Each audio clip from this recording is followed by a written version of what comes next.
오늘 주제는 디지털 화폐입니다. 최근에 비트코인이 꽤 가치가 올라갔다가 급락하는 상황들이 있었고요. 중국과 미국이 디지털 화폐를 검토한다는 소식도 나왔고, 우리나라도 한국은행이 디지털 화폐에 대한 시범 서비스를 한다라는 발표가 있었습니다. 여기에서 용어가 디지털 화폐라는 용어랑 암호화폐, 가상화폐 이런 다양한 용어들이 존재를 하고 있는데요. 오늘 말씀 나눌 디지털 화폐는 각 국가의 중앙은행이 발행하는 이런 화폐를 디지털 화폐라고 표현을 하고 있고요. 비트코인처럼 민간에서 발행하는 화폐를 암호화폐라고 표현을 하고 있습니다. 결국은 화폐의 발행 주체가 중앙은행이냐 아니면 민간이냐 이 차이로 용어가 좀 다르게 표현이 되고 있습니다. 오늘의 핵심은 중앙은행이 발행한 디지털 화폐에 대한 내용인데요. 디지털로 생성된 화폐라고 표현할 수 있고 정부가 지급 보증을 하는 전자화폐 할 수 있을 것 같고 전자적으로 교환될 수 있는 돈 또는 증서라고 할 수 있을 것 같습니다. 이러한 디지털 화폐에 대한 특징과 속성에 대해서 좀 더 살펴보도록 하겠습니다. 국가 주도적으로 CDBC라고 해서 국가가 주도를 하고 있고요. 그 다음에 이게 변동성이 없어야 되기 때문에 스테이블 코인의 특성을 갖고 있고, 그리고 신뢰와 보증을 담보로 하는 디지털 코인, 그 다음에 기축 통화, 그리고 효율성이 또 속성으로서 있어야 되고, 화폐로서의 영속성이 또 있어야 될 것 같습니다. 디지털 화폐의 가치, 파급 효과에 대해 생각해 보겠습니다.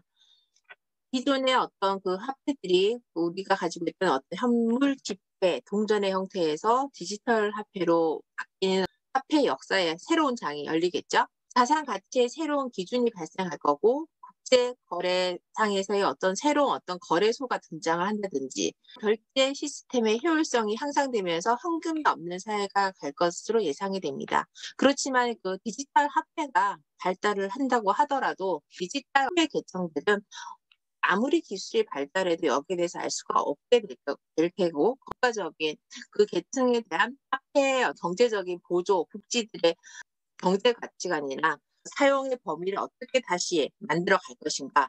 그리고 또 다음 세대들이 사회 변화에는 화폐 가치에 대해서 학습하는 거에 대해서 나라는 계층마다의 화폐 개념이 달라지고 형태가 상이하게 존재할 시에 경제 패러다임에 대한 교육의 기준이나 경제 척도를 다시 어떻게 정의할 것인가에 대한 궁금증이 생겨났습니다.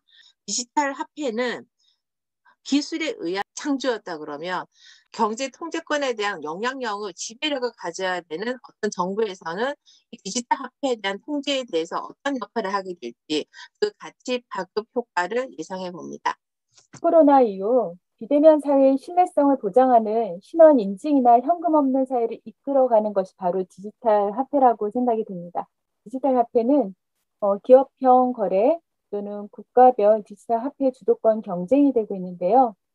좀 더 다양하고 세분화된 이러한 디지털 화폐의 모습들이 보여질 것 같은데, 현재로서는 게임에서의 디지털 화폐 활성화, 특히 앞으로 더 세분화될 비즈니스 모델이 보여질 수 있는 부분이 메타버스 안에서의 디지털 화폐의 활용을 우리가 볼 수가 있고요. 경제, 거래 및 화폐의 개념이나 이런 교육에 엄청난 변화를 몰고 올 거라고 생각이 됩니다.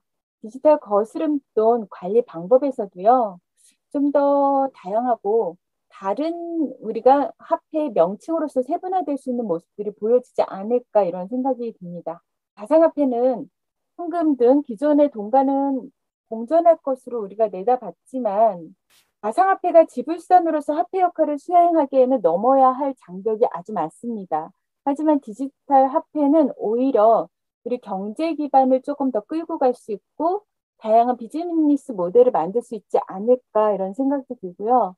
디지털 화폐 기반의 복지 서비스 다양화도 우리가 항상 생각해야 할 부분이 아닐까 이런 생각이 많이 듭니다. 한국은행의 중앙은행 그 디지털 화폐 도입 작업이 지금 현재 아주 구체적으로 진행이 되고 있는 모습들을 볼 수가 있는데요. 이제는 디지털 화폐가 국가에서 인정한 그 통화의 법화 성격을 띠고 있기 때문에 여기에서 필요한 이제 디지털 화폐 위조나 변조 등 처벌, 또 압류 이런 것들도 우리가 어떤 근거를 마련하고 형법이나 민법 이런 것도 좀 더 디지털 화폐를 위한 법들도 방향성에서 좀 생각해야 아닌가 그런 생각이 듭니다. 디지털 화폐가 도입이 되면서 갖게 되는 궁금사항들을 좀 알아보겠습니다. 중앙은행들이 발행하겠다라고 이야기들 하는 디지털 화폐가 등장을 하게 되면 암호화폐로 동칭이 되는 비트코인과 같은 이런 민간화폐들은 계속 공존을 할 것인가 아니면 없어지고 이제 사라질 것인가에 대한 상당히 큰 관심을 가지게 될 것 같고요.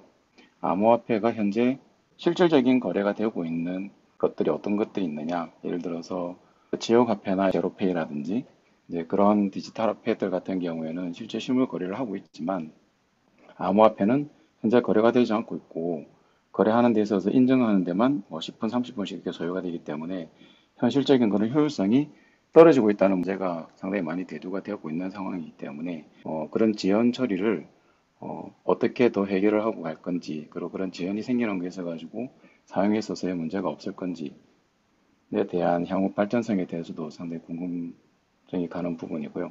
전반적으로 화폐 개념이 바뀌고 있고, 이제 지금 지류화폐에서 디지털로 변화가 되고, 디지털에서도 암호화폐와 여러 가지 컨셉이 변경되는 상황에서 전체적인 경제 패러다임 변화에 따라서 학교나 이런 우리 후대에 화폐에 대한 개념을 어떻게 심어주고 어떻게 교육을 시킬 것인가에 대한 부분은 상당히 큰 숙제라고 볼 수 있습니다. 우리가 지금까지 쓰고 있는 카드나 이런 신용을 기반으로 한 이제 거래 관계에 있어서 디지털 화폐가 등장하면서 그런 모바일 페이나 희재 결제사들에 대한 관계들, 기존 결제 수단에 대한 관련 생태계는 어떻게 변화가 될 것인가에 대한 궁금증이 있습니다.